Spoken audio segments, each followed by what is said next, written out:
ఏం వింటున్నాడు ఆ విద్యార్థికి? ఒక స్పష్టమైన అవగాహన ఉండదు. కనుక ఈరోజు టైటిల్ వేసి ఎందుకంటే ఈ వాక్యాన్ని చెబుతారు అంటే కారణం ఇదే.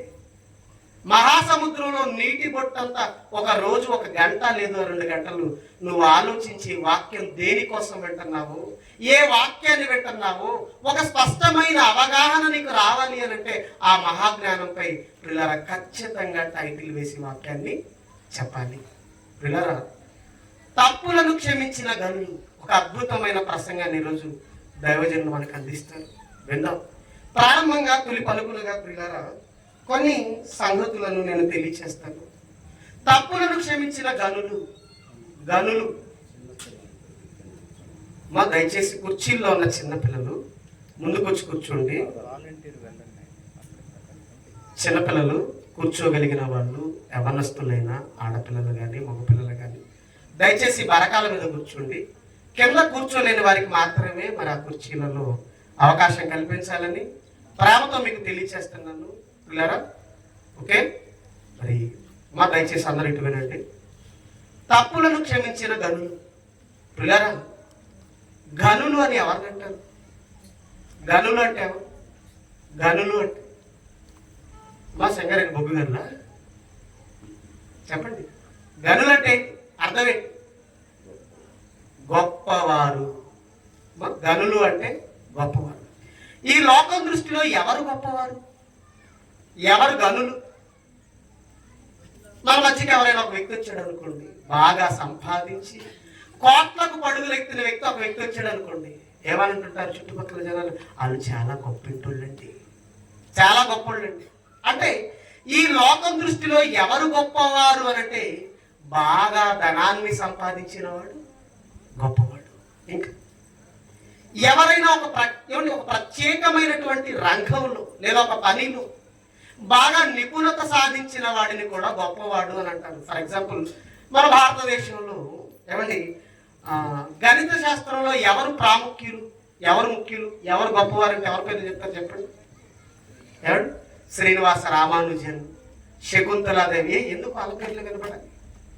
ఎందుకంటే ఆ గణిత శాస్త్రం అనే రంగంలో ప్రావీణ్యత సాధించిన వారు నిష్ణాతులు. ఏమండి? అంటే ఒక రంగంలో ఒక నిపుణత, ఒక ప్రావీణ్యత కలిగిన వారిని గొప్పవారిగా మనం తీసుకుంటాం. ఎవరైనా బాగా చదువుకున్న వాళ్ళు వచ్చారంటే ఆయన చాలా గొప్పడండి, చాలా గొప్ప చదువులు చదివాడు. ఇలా లోకంలో బాగా చదువు ఉందను, లేకపోతే బాగా సంపాదిస్తేను, లేదంటే పిల్లరా రాజకీయ రంగం ఈరోజు ప్రజలను ఎక్కువగా ఆకట్టుకుంటుంది. ఈరోజు ఎక్కువగా ప్రజలను ప్రభావితం చేస్తున్న రంగం ఏదైనా ఉంది అంటే అది రాజకీయ రంగం మాత్రమే. పిల్లరా, ఈరోజు విద్యారంగం కూడా మనుషులంతా ప్రభావితం చేస్తుందో లేదో తెలియదు, కానీ ఈరోజు పార్టీల కోసం, రాజకీయాల కోసం ప్రాణాలు తీసుకుంటున్న వారు లేరు. ఎంత ప్రభావితం చేస్తుందంటే ఈరోజు రాజకీయ రంగం. ఏమండి, ఒక ఎమ్మెల్యే మన ప్రాంతానికి వచ్చాడంటే ఎంత హడావిడిగా ఉంటుంది చెప్పండి? చాలా హడావిడి. ఏమండి, ఆయన గొప్పవాడండి, పలానా పార్టీలో పలానా ఎమ్మెల్యే అండి, ఈరోజు మన రాష్ట్రానికి ఒక మంత్రి అండి, గొప్పవాడు అని రాజకీయ నాయకుల గురించి మనం మాట్లాడుకుంటాం. బాగా చదువుకున్న వారి గురించి మనం మాట్లాడుకుంటున్నాం. ఒక ప్రత్యేకమైనటువంటి రంగంలో ప్రావీణ్యతను సాధించిన వారి గురించి మనం మాట్లాడుకుంటున్నాం. బాగా పేరు ప్రఖ్యాతులు గడించి డబ్బులు సంపాదించిన వ్యక్తిని గొప్పవాడిగా మనం అనుకుంటాం. ఈరోజు లోకంలో ఎవరు గొప్పవాళ్ళు అని అంటే వీళ్ళనే గొప్పవాళ్ళుగా ఈరోజు లోకం అనుకుంటుంది. నిజంగా వీరు గొప్పవారా? ఒక రాజకీయ నాయకుడు, ఒక ప్రత్యేకమైనటువంటి రంగంలో ప్రావీణ్యత సాధించిన వాడు, బాగా డబ్బులను ఆస్తులను సంపాదించిన వాడు, వీళ్ళ గొప్పవాళ్ళు? అసలు దేవుని దృష్టికి ఎవరు గొప్పవాళ్ళు? చూడండి, అందరూ కూడా ఒకసారి మీ బైబిల్ విప్పి పిల్లరా, అందరూ కూడా దయచేసి మీ బైబిల్ విప్పి లూకా సువార్త 16వ అధ్యాయం 15 వచనం ఒకసారి చూడండి. లూకా సువార్త 16వ అధ్యాయం 15 వచనం. ఆయన మీరు మనుష్యుల ఎదుట నీతిమంతులని అనిపించుకుని వారు గాని దేవుడు మీ హృదయములను ఎరుగును. మనుష్యులలో ఘనముగా ఎంచబడినది దేవుని దృష్టికి అసహ్యం అంటున్నాడు. ఈరోజు ఎవరైతే నీతిమంతులు అనుకుంటున్నామో, ఎవరైతే గొప్పవాళ్ళు అనుకుంటున్నామో, వీళ్ళట దేవుని దృష్టికి అసహ్యమట. మనుషులుగా మనం అనుకుంటున్న వారు కాదు నీతిమంతులు, మనుషులుగా మనం అనుకుంటున్న వారు కాదు గొప్పవారు. నీతిమంతులని ఎవరిని అనాలి అని అంటే, గొప్పవారు అని ఎవరిని అనాలంటే, ఒకసారి రోమపత్రిక 2వ అధ్యాయం, రోమపత్రిక 2వ అధ్యాయం 13 వచ్చిన ఒకసారి చూడండి. రోమపత్రిక 2వ అధ్యాయం 13 వచ్చిన. ధర్మశాస్త్రము వినువారు దేవుని దృష్టికి నీతిమంతులు కారు గాని ధర్మశాస్త్రమును అనుసరించి ప్రవర్తించువారే నీతిమంతులు అంటున్నాడు. ఈరోజు మనం అనుకుంటాము చక్కగా వైట్ అండ్ వైట్ వేసుకొని, మంచి వేషధారణ కలిగి, సంఘములో ముసుగు వేసుకొని చాలా చక్కగా ప్రార్థన చేస్తున్న ఒక స్త్రీని చూసి అమ్మో ఎంత నీతిమంతురాలు, ఎంత భక్తి పరురాలు అనుకుంటాం. నువ్వు రూపాన్ని చూస్తున్నావు, పై రూపాన్ని చూసి మార్కులు వేస్తాం మనం. కానీ దేవుని దృష్టికి ఎవరు నీతిమంతులు అంటున్నాడు? కేవలం వచ్చి కూర్చొని దేవుని మాటలు వినేవాడు కాదు గొప్పవాడు. ఆయన దృష్టికి ఎవరండి నీతిమంతుడు, ఎవరండి నీతిమంతురాలు అంటే ధర్మశాస్త్రం వినడం కాదు, ఆ విన్న ధర్మశాస్త్రం ప్రకారంగా ఎవరైతే బ్రతుకుతారో, ఆయన ఆజ్ఞలను ఎవరైతే తూచా తప్పకుండా పాటిస్తారో వారు నీతిమంతులు అంటున్నాడు. మనుషులుగా మనం నీతిమంతులు అనుకుంటే సరిపోదు, ఆ దేవుడు కూడా సర్టిఫై చేయాలండి. ఎస్, ఇతను నా కుమారుడు, ఇతను నీతిమంతుడు అని ఆ దేవుని దృష్టికి మనం నీతిగా కనబడాలి.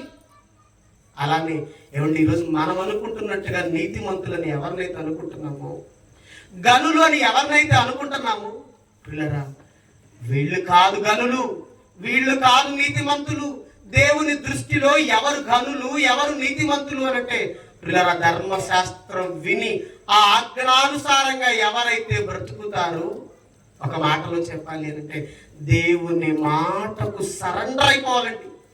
దేవుని మాటకు ఎంత విధేయత చూపించాలంటే, దేవుడు ఒక మాట చెప్పాడు అనంటే ఆ మాటను తూచా తప్పకుండా పాటించాలి. అలాంటి వాడు దేవుని దృష్టికి గొప్పవాడు, నీతిమంతుడు. అలానే మరొక రెఫరెన్స్ కూడా చూడండి పిల్లరా, మరొక రెఫరెన్స్.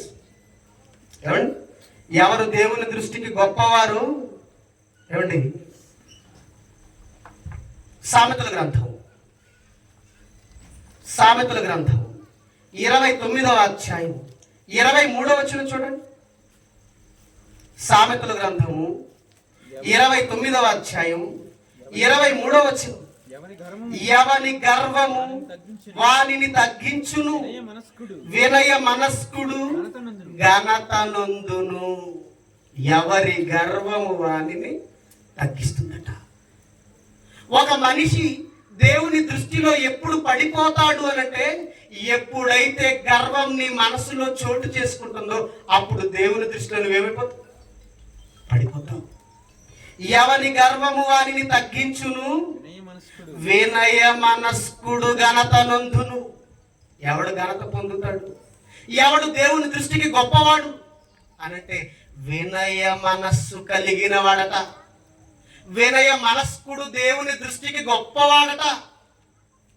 ఏమండి, అలా ఇదే సామెతల గ్రంథం 27వ అధ్యాయం 18వ వచనం కూడా ఒకసారి చూడండి.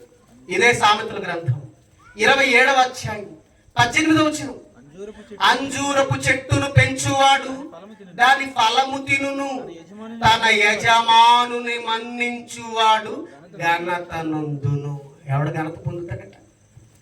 ఎవడు గొప్పవాడైపోతాడు, ఎవడ ఘనత పొందుతాడు అనంటే పిల్లరా, ఎవరైతే తన యజమానిని సహితం మన్నిస్తాడో, ఎవరైతే వినయ మనస్సు కలిగి ఉంటారో వారు ఘనత పొందుతారట, వారు గొప్ప చేయబడతారట, వారు దేవుని దృష్టికి గొప్పవారట.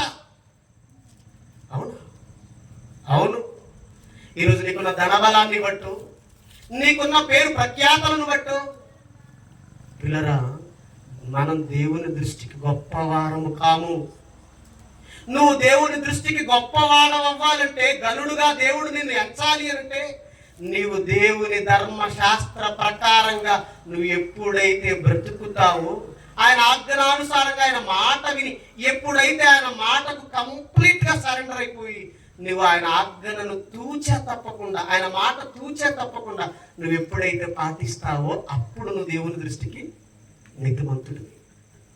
వినయ మనస్సు కలిగి నువ్వు ఎప్పుడైతే ఉంటావో, అప్పుడు నువ్వు దేవుని దృష్టిలో గొప్పవాడివిగా ఉంటావు. దేవుడు నిన్ను గొప్పగా హెచ్చిస్తాడు. పిల్లరా, అవును, తన యజమానిని సైతం మన్నించువాడు గొప్పవాడైపోతాడు. అవునండి, చరిత్రలో జరిగిన సంఘటనలు ఎన్నో ఉన్నాయి. తన యజమానుని సహితం క్షమించి గొప్పవారైన వారు చాలా మంది ఉన్నారండి చరిత్రలో. బైబిల్ చరిత్రలో కూడా చాలా మంది భక్తులు ఉన్నారు. అందులో ఒక భక్తుడిని నేను చూపించి ముగిస్తాను. ఒక భక్తుడిని. పిల్లరా, మొదటి సమూయేలు గ్రంథం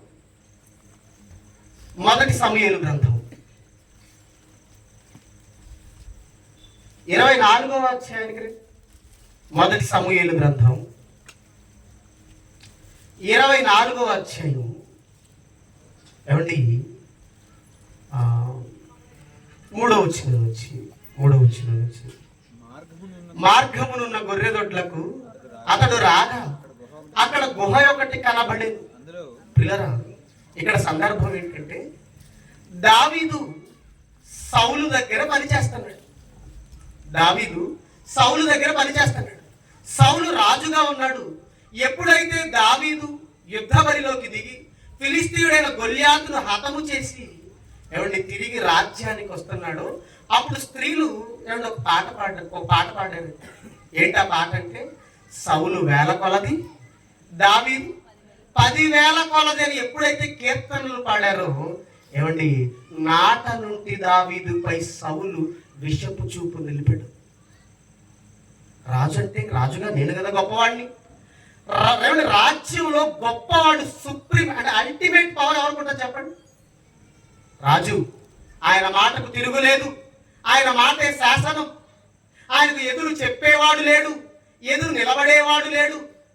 1 and only పర్సన్ అండి రాజ్యంలో రాజు అంటే. అల్టిమేట్ పవర్ కలిగిన నేను, రాజునైన నేను 1000 కొలదేంటి, ఆఫ్రాన్ చిన్నవాడైన దావీదు 10,000 కొలదేంటి? వీళ్ళు ఈ రకంగా స్తుతులు పాడుతున్నారే, ఇతడు రాజ్యము తప్ప నా దగ్గర నుంచి ఏం తీసుకుంటాడు అంటే, ఈరోజు జనాల్లో ఫేమ్, జనాల్లో పాపులారిటీ వచ్చేసిన వెంటనే నెక్స్ట్ మినిట్ ఏం చేస్తారు చెప్పండి? ఆ మధ్యకాలంలో బాగా ఒక అక్క ఫేమస్ అయింది సోషల్ మీడియాలో. ఎవరమ్మా అక్క? బర్రెలక్కంట. ఏ అక్క? బర్రెలక్కంట. బాగా సోషల్ మీడియాలో బాగా హల్చల్ చేసిందండి. బాగా పాపులర్ అయిపోయింది. పాపులర్ అయిపోయింది తర్వాత నెక్స్ట్ స్టెప్ ఏంటి? పాపులర్ అయిపోయిన తర్వాత ఏం చేసింది చెప్పండి? వెంటనే ఒక ప్రాంతం నుంచి ఎమ్మెల్యేగా పోటీ చేసింది. అంటే పాపులారిటీ వచ్చిన నెక్స్ట్ మినిట్ దేనికి స్టెప్ వేస్తారు? అధికారం. పాపులారిటీ, ప్రజల్లో ఒక మనిషికి పాపులారిటీ పెరిగిందనంటే నెక్స్ట్ స్టెప్ ఏంటో తెలుసా? అధికారంలోనికి ఎంటర్ అయిపోతారు. అంతే కదండి. ఈరోజు చాలా మంది రాజకీయ నాయకులు అధికారంలోకి ఎంటర్ అవుతున్నారంటే దానికంటే ముందు వాళ్ళు ఏదో ఒక వ్యాపారంలో బాగా పేరు పొందిన ప్రముఖులై ఉండాలి. అంతే. ఇప్పుడు ఒక రాష్ట్రానికి ఒక ముఖ్యమంత్రి స్థానంలో ఉండి తన తరపున ఒక ఎమ్మెల్యే క్యాండిడేట్ని గెలిపించాలి అంటే ఒక నియోజకవర్గంలో, ఆ నియోజకవర్గంలో బాగా డబ్బుండి బాగా పేరు ప్రఖ్యాతలు గడించి వ్యాపారంలో ఏ వ్యక్తి అయితే ఉంటాడో ఆ వ్యక్తిని చూస్తారండి. ఒక ఎమ్మెల్యే సీట్ ఇవ్వడానికి ముఖ్యమంత్రి స్థానంలో ఉన్న వాళ్ళు ఏం చూస్తారంటే బాగా డబ్బు ఉండాలి, బాగా ప్రజలు పేరు ప్రఖ్యాతలు కలిగి ఉండాలి. ఇలాంటి వారిని తీసుకుంటారు. ఎందుకంటే పిల్లరా, ప్రజల్లో బాగా పాపులారిటీ వచ్చిన తర్వాత, బాగా ఫేమ్ అయిపోయిన తర్వాత నెక్స్ట్ స్టెప్ ఏంటంటే అధికారంలోకి ఎంటర్ అయిపోతారు. ఎప్పుడైతే దావీదు సౌలు వేల కొలది, దావీదు 10,000 కొలదని ఈ స్త్రీలు ఎప్పుడైతే పాట పాడుతూ అతన్ని తీసుకొచ్చారో ఆ యుద్ధ భూమి నుండి అండి, సౌలు మనస్సులో ఒకటి పడిపోయింది. నేను రాజుని కదా, నాకు వేల కొలదని పాడారు. ఆఫ్టర్ చిన్నవాడు ఒక గొర్రెల కాపరి అయిన దావీదును 10,000 కొలదని పొగిడారే, ఇతను నా దగ్గర నుంచి రాజ్యం తప్పే తీసుకుంటాడు. అంటే రాజుగా నా పదవిలో నుంచి నన్ను తొలగించి నా సీట్ అతను లాక్కుంటాడేమోనని భయపడ్డాడు. ఏమండి, నాట నుండి దావీదుని చంపేయాలని ప్రయత్నిస్తున్నాడండి. నాటి నుండి దావీదుని చంపాలని ఎన్నో ప్రయత్నాలు చేశాడు. ఒక్కొక్కసారి అయితే ఏమండి, ఆ ఈటెలు ఉంటాయి కదా, ఈటెలు, ఆ ఈటె తీసుకొని ఎప్పుడైతే దావీదు వీణ వాయిస్తూ అక్కడ కనబడుతున్నాడో, ఒకసారిగా ఈ ఈటె తీసుకొని దావీదు పైకి విసిరితే ఆ ఈట దావీదులోంచి చొచ్చుకుపోయి అలా గోడకెళ్ళి బిగుసుకుపోవాలన్న ఆలోచనతో కూడా ఈటలు విసిరాడు సౌలు. కానీ ఈ మొదటి సమూయేలు గ్రంథంలో మీకు కనబడతాయి, కావాలంటే ఇంటికి వెళ్ళి చదువుకోండి. అంటే దావీదును చంపాలని ప్రయత్నం చేస్తున్నాడు. ఏమండి, ఆఖరికి దావీదు సౌలు చేతి నుండి తప్పించుకొని పారిపోతూ చివరికి ఎక్కడికి వచ్చాడు అని అంటే ఎన్గేది అనే అరణ్యంలోనికి వచ్చాడు. ఎక్కడికి వచ్చాడు? ఎన్గేది అనే అరణ్యంలోనికి వచ్చాడు. ఇప్పుడు చదవండి మొదటి సమూయేలు గ్రంథం 24వ అధ్యాయం 3వ వచనం నుంచి. ఇది డైరెక్ట్ గా చదివిస్తే మీకు అర్థం అవ్వదని రండి, దాని ముందు ఈ సందర్భం ఏంటో చెప్పాను. మొదటి సమూయేలు గ్రంథం ముగిస్తాను. 24వ అధ్యాయం 3వ వచనం. మార్గమునున్న గొర్రె దొడ్లకు అతడు రాగా అక్కడ గుహ ఒకటి కనబడింది. అందులో సౌలు శంఖావర్తినికి పోగా దావీదును అతని జనులను ఆ గుహ లోపలి భాగములో ఉండిరి. ఏమండి, సౌలు దావీదును ఎత్తుక్కుంటూ వస్తున్నాడు. ఎందుకు? చంపేయాలి దావీదును చంపేయాలని దావీదును తరుముతూ వెతుకుతూ చివరికి ఎక్కడికి వచ్చాడంటే ఎన్గేది అరణ్యంలో ఉన్నాడు దావీదు అని తెలుసుకొని ఆ దావీదును చంపడానికి ఆ అరణ్యంలోనికి సౌలు కూడా దిగాడు. దిగి దావీదును వెతుకుతున్న టైంలో ఏమంటే ఒక గుహ కనబడిందట. ఆ గుహలోనికి శంఖావర్తినికి వాష్రూమ్కి వెళ్ళాడట. ఎవరు? సౌలు. అందులో సౌలు శంఖావర్తినికి పోగా దావీదును అతని జనులను ఆ గుహ లోపలి భాగములో ఉండిరి గనుక దావీదు జనులు, అదిగో నీ దృష్టికి ఏది మంచిదో అది నీవు అతనికి చేయనట్లు నీ శత్రువుని నీ చేతికి అప్పగింతునని యెహోవా నీతో చెప్పిన దినము వచ్చినని అతనితో అనగా, దావీదు లేచి వచ్చి సౌలునకు తెలియకుండా అతని పై వస్త్రపు చెంగును కోసెను. సౌలు పై వస్త్రపును తాను కోసెనని దావీదు మనసు నొచ్చి, ఇతడు యెహోవా చేత అభిషేకము నొందినవాడు గనుక యెహోవా చేత అభిషిక్తుడైన నా ప్రభువునకు నేను ఈ కార్యమును చేయను. యెహోవాను బట్టి అతన్ని నేను చంపను అని తన జనులతో చెప్పెను. ఈ మాటలు చెప్పి దావీదు తన జనులను అడ్డగించి సౌలు మీదకు పోనీయక వారిని ఆపెను. ఎంత మంచి మనసు అండి దావీదుది. ప్రాణం తీయాలని చూస్తున్న వాడిని కూడా ఏం చేశాడు? ఏమో అట్లా అతను రాజు అయితే అయి ఉండొచ్చు. ఎక్కడ? అది రాజ్యంలో. ఆయన పవర్ అంతా అక్కడ. అరణ్యంలోకి దిగిన తర్వాత ఎవరు రాజు, ఎవరు సామాన్యుడు? మా అయితే రాజు వెంట వచ్చే సైనికులు కొంతమంది ఉండొచ్చు. దావీదు తలుచుకుంటే ఏమంటే ఫిలిస్తీయుడైన గొల్యాతుని హతము చేసిన దావీదు ఏమండి సౌలుని చంపలేడా? చెప్పండి. సౌలు ఒక లెక్క దావీదుకి. ఏం మాట్లాడటం లేదు, బోరింగ్గా ఉన్నాయా మాట్లాడలేదు? ఏమో సౌలు దావీదుకు ఒక లెక్క. ఆడ ఫిలిస్తీయుడైన గొల్యాతుని చూసి ఎవరు సైతం భయపడ్డారు? రాజైన సౌలే భయపడ్డాడు. ఆల్రెడీ అప్పటికే యుద్ధ విద్యను నేర్చుకుని యుద్ధాలు చేస్తున్న వారు కూడా భయపడ్డారు. ఇశ్రాయేలీల సైన్యం అప్పటికే ఏ యుద్ధం కూడా దావీదు చేయలేదు. కనీసం యుద్ధ నేర్పని కూడా కాదే, యుద్ధ విద్యను అభ్యసించిన వాడు కూడా కాదే. మరి ఎలా వచ్చింది దావీదుకి అంత ధైర్యం? నా వెనక నా దేవుడున్నాడు, సింహాల బారి నుంచి కాపాడిన నా దేవుడు ఆఫ్టర్ ఆల్ ఈ ఫిలిస్తీయుడైన గొల్యాతు నుంచి కాపాడా అని దేవునిపై అపారమైన నమ్మకాన్ని పెట్టుకుని యుద్ధ భూమిలోకి దిగాడండి. సౌలు సైతం భయపడ్డాడే. రాజు సైతం భయపడిన ఆ యుద్ధ భూమిలోకి ఎవరు దిగారు? చిన్నవాడండి దావీదు, గొర్రెల కాపరండి. అతన్నే సంహరించి వచ్చిన దావీదుకి సౌలు ఒక లెక్క, ఏమాత్రం కాదు. చంపితే తప్పని వారు ఎవరైనా ఉన్నారు? పోనీ అడ్డే లేదు, కానీ చంపాడా? అసలు ఎంత బాగా రాశాడు చూడండి. అక్కడ చంపాడా అంటే చంపడం వరకు కాదు కదా, పై వస్త్రం అట. ఆ పై వస్త్రం చెంగు చివరిలో కొంచెం కట్ చేసినందుకు ఏమైపోయిందంట, మనసులో నొచ్చుకున్నాడట. నొచ్చుకోవడం అంటే బాధపడ్డాడు. ఏంటి, నేను చంపాలని చూస్తున్న వాడి దగ్గరికి నువ్వు వెళ్ళి అతని పై వస్త్రంలో చివరి చెంగు కోసి నువ్వే బాధపడతావా? అది చంపడం వరకు అక్కడ పెట్టండి. ఒక మాట అంటే ఊరుకుంటాం చెప్పండి. ఎవరైనా మనం ఒక మాట అన్నారని తెలిస్తే చాలు, అది నిజమా అబద్ధమా ఏంటి వెనకేంటి ముందేంటి అసలు ఇది కరెక్టా కాదా కనీసం ఆ వ్యక్తిని అడిగి తెలుసుకుందామని ఆలోచన కూడా ఉంటుందా? నన్ను అంటదా, ఆమె డాష్, వాళ్ళ ఇల్లే డాష్, వాళ్ళ నాన్నే డాష్, ఎన్ని మాటలు అంటాం చెప్పండి. మనం సంఘంలో సాటి సహోదరుడు సహోదరి ఒక మాట అంటేనే తట్టుకోలేకపోయామే మనం. మన భక్తి, మనం భక్తులం. మన భక్తి ఎక్కడ? ప్రాణం తీయాలని చూస్తున్న సౌలుని అతని పై వస్త్రపు చెంగు కట్ చేసినందుకే మనసులో నొచ్చుకున్న దావీదు మనసు ఎక్కడ చెప్పండి? ఆలోచించారు ఏమండి? ఇలా ఒకసారి అనుకుంటున్నారా? మరొకసారి కూడా చిక్కాడు.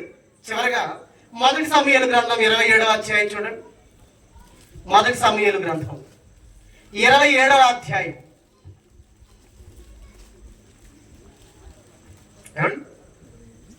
26వ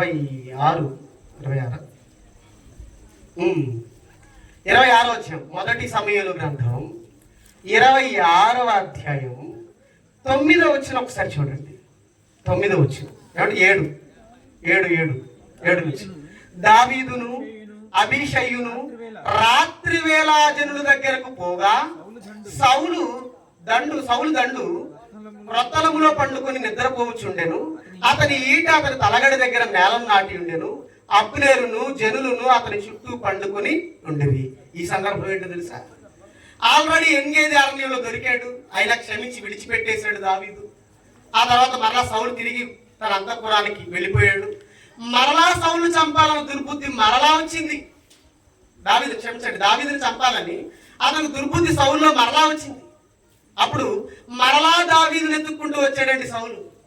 వచ్చి ఈసారి ఎక్కడో ఒక పాలెంలో దిగారని తెలియగానే ఆ పాలానికి వెళ్ళిపోయారట వెతుక్కుంటూ.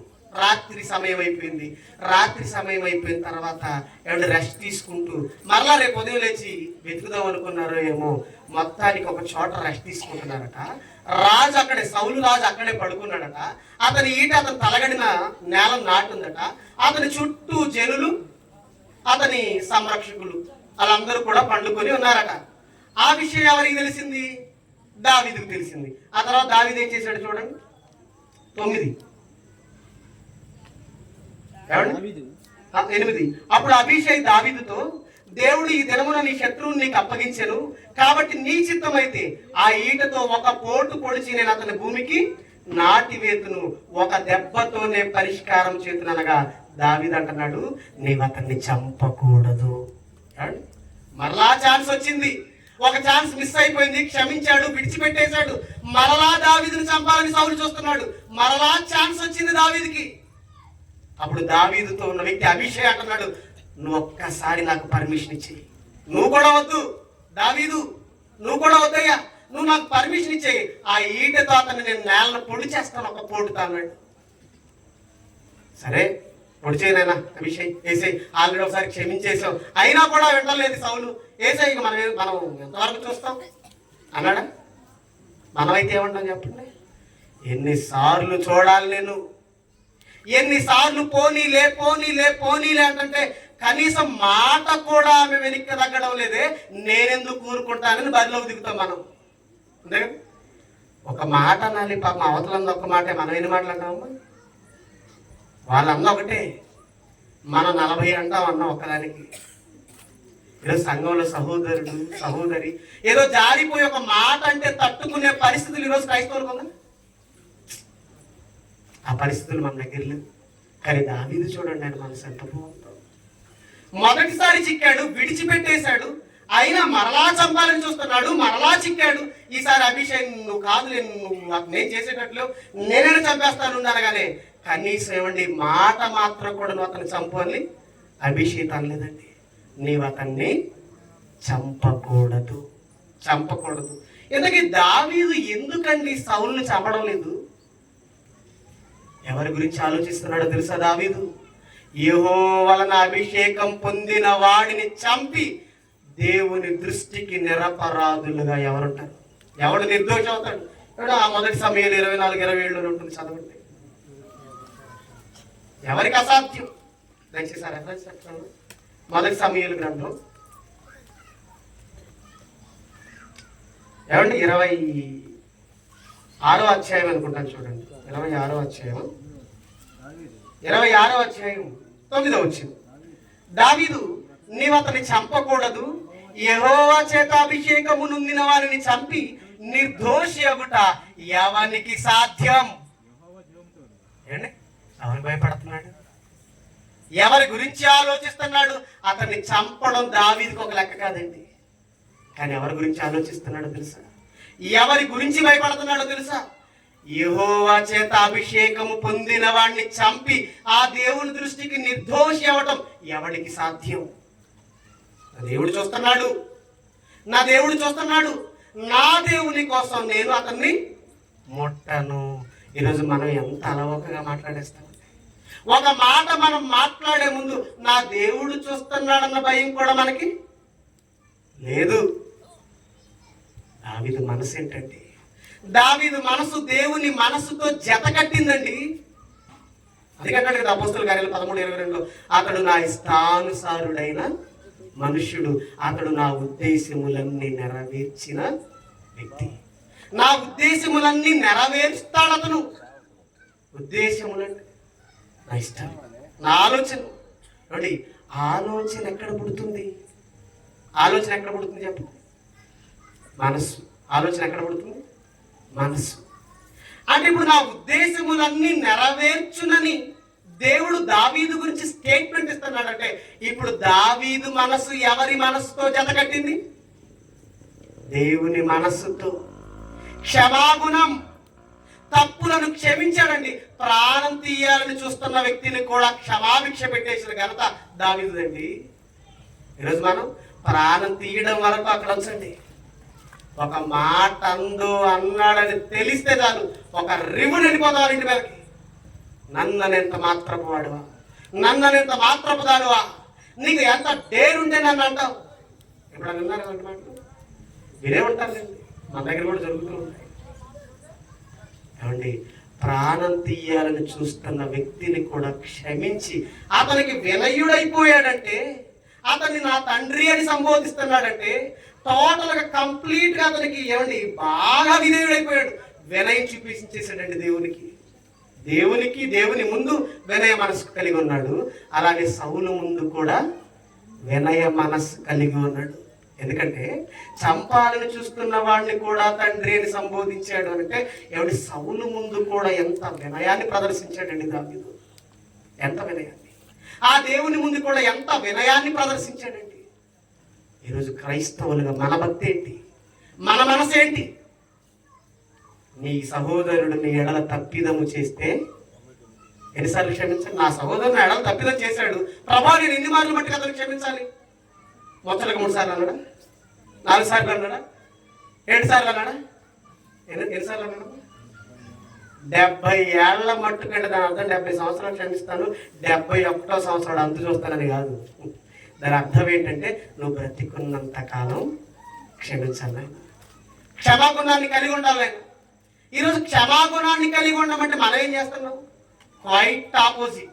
దేవుడు ఎలా అయితే మనం ఉండాలని కోరుకున్నాడో దానికి పూర్తి వ్యతిరేకంగా ఉన్నాం. ఆయన క్షమించండి నాయన అంటే ఈరోజు సహోదరుల పట్ల క్షమాగుణం కలిగి లేని పరిస్థితి మనసులో మనవి.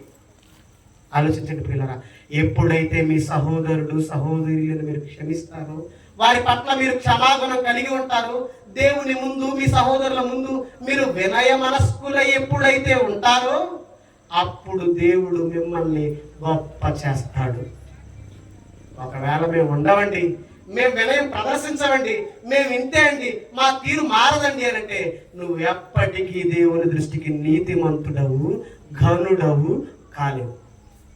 ఆలోచించండి, మంచి నిర్ణయాలు తీసుకోండి. ఇక మరిన్ని సంగతులు సేవకుల నోట మనం విందాం. కళ్ళు మూసుకోండి, చిన్న ప్రార్థన తీసుకుందాం. మహోన్నతుడా, ప్రేమ కలిగిన దేవా తండ్రి, కొద్ది నిమిషాలు మీ మాటలు మీ పిల్లలకు అందించాను. చెప్పబడిన వాక్యం నిష్ప్రయోజనం కాకుండా తండ్రి మీ పిల్లల మనసులలో తండ్రి అవి 30దంతలుగాను 60దంతలుగాను 100దంతలుగాను ఫలించినట్టు తండ్రి మీ కృపను దయచేయండి తండ్రి.